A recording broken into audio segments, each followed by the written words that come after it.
Bismillahirrahmanirrahim. Ustadz, bagaimana kalau perempuan diizinkan Allah dia tidak punya anak, jadi dia tidak mempunyai ketiga keistimewaan yang Ustadz jelaskan? Apakah perempuan tersebut dimuliakan oleh Allah Subhanahu Wa Taala? Para ibu sekalian, masya Allah, tiga hal tadi, anak atau tidak ada anak, perangkatnya tetap ada pada diri ibu. Apakah seorang perempuan yang tidak melahirkan tidak punya rahim? Ada rahimnya. Karena itu peluang dia untuk mengandung ada. Kalau orang punya peluang untuk mengandung berarti punya potensi untuk melahirkan. Potensinya ada. Kalau dia punya potensi melahirkan berarti ada perangkat untuk menyusui. Dan ini semua ada pada diri seorang perempuan.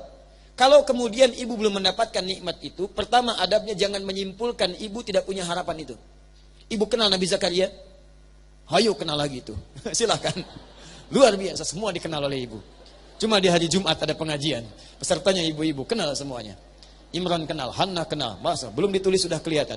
Luar biasa. Hari Jumat. Dan di TSM. Pakai seragam. Baik. Nabi Zakaria itu diuji oleh Allah. Apa ujiannya? Nih lihat, secara medis, secara klinis, istrinya sudah tidak mungkin mengandung. Secara medis. Maafkan saya kalau bahasanya kurang menyenangkan. Tapi ini pembuktian medis. Bahasa medis, divonis satu sudah monofos. Kedua, divonis mandul. Secara klinis tidak mungkin punya keturunan. Monofos, mandul, suaminya rambutnya sudah memutih, sepuh, fisiknya sudah letih. Secara klinis, apakah mungkin pasangan ini masih bisa memiliki keturunan? Tidak. Lihat baik-baik. Kalau ibu mendapati situasi yang kata manusia tidak memungkinkan ada solusi, itu langsung tanda dari Al-Quran supaya ibu meninggalkan pendapat manusia. Mintalah kepada Allah yang tidak punya batas. Maka diberikanlah kisah ini, turun surahnya di Quran, surah ke-19 Maryam, ayat ke-3 sampai dengan ayat ke-15 sampai punya anaknya.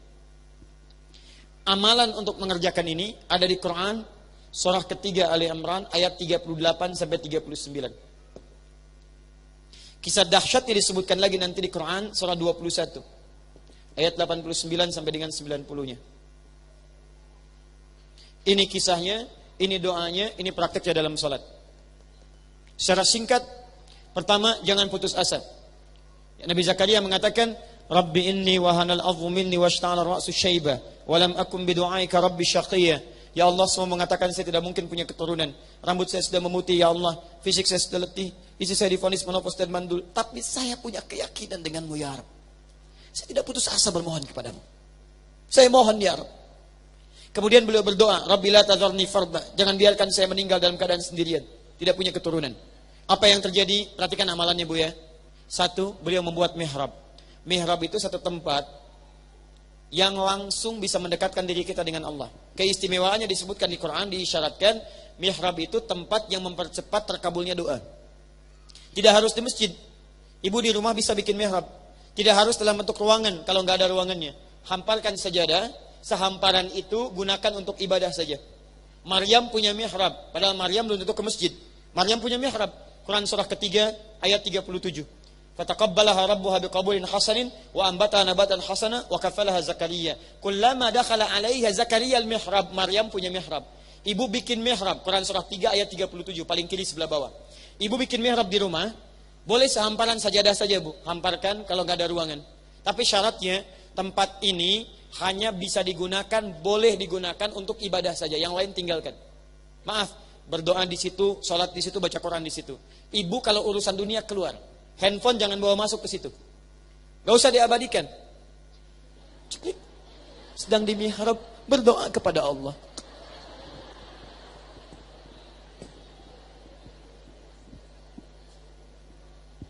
Ya Allah, aku sangat berharap. Ditulis di status.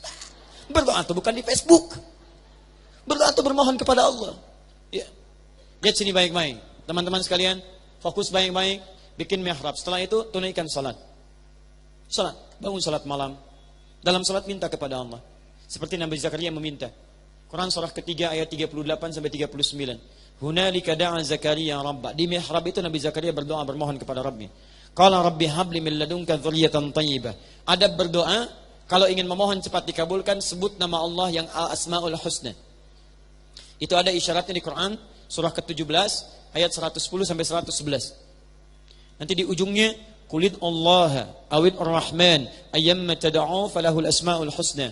Kalau Anda punya masalah, kata Allah jangan mengeluh. Ingat Bu ya, tidak ada ayat keluhan di Quran. Kalau ada ayat satu saja meminta mengeluh, saya orang pertama yang akan mengeluh.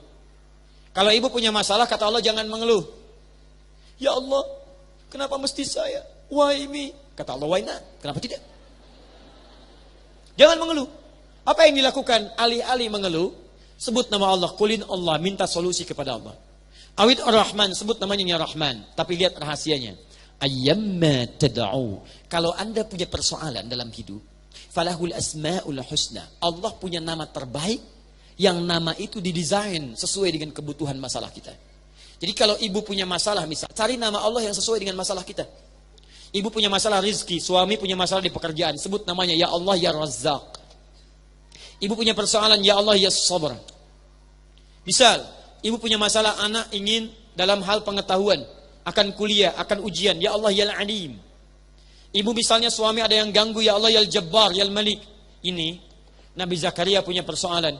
Divonis oleh manusia tidak mungkin mendapatkan apapun. Beliau sebut nama Allah yang maha memberi tanpa punya batas. Sifat Allah yang memberi tanpa punya batas disebut dengan Wahhab namanya. Wahhab. Ya Wahhab. Kalau ingin digunakan dalam permintaan, bentuknya kata kerja. Kata kerja itu segera diberikan. Bukan cuma disebut, tapi segera diberikan. Robah kalimatnya dari Wahhab jadi hab, hab, hab. Kalau untuk pribadi jadi habli. Kalau untuk banyakan jadi lana, hablana. Rabbana hablana min azwajina wa dzurriyyatina qurrata a'yun. Sekarang Nabi Zakaria berdoa. Lihat, hunalika da'a Zakaria rabbah di mihrab. Qala rabbi habli. Ya Allah, mohon segera anugerahkan kepadaku. Kalau Anda terjemahkan dengan ilmu balaghah, perhatikan cara menerjemahkannya.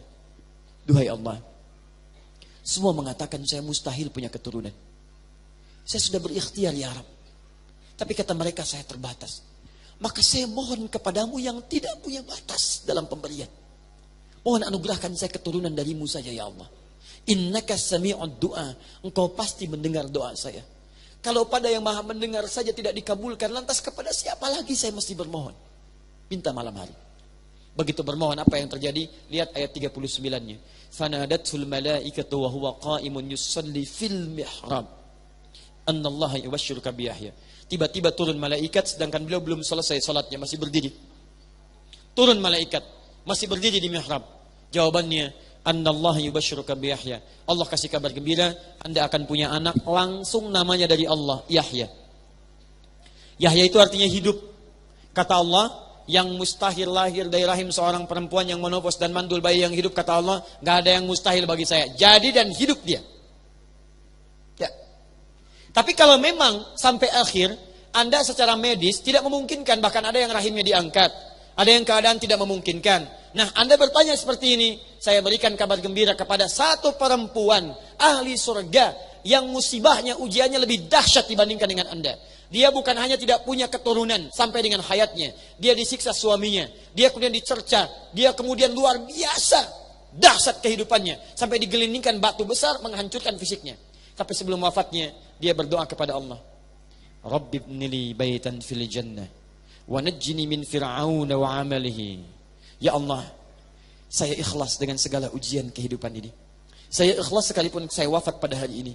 Tapi saya mohon ya Allah, ganti segala ujian ini bisa mengantarkan saya mendapatkan satu rumah.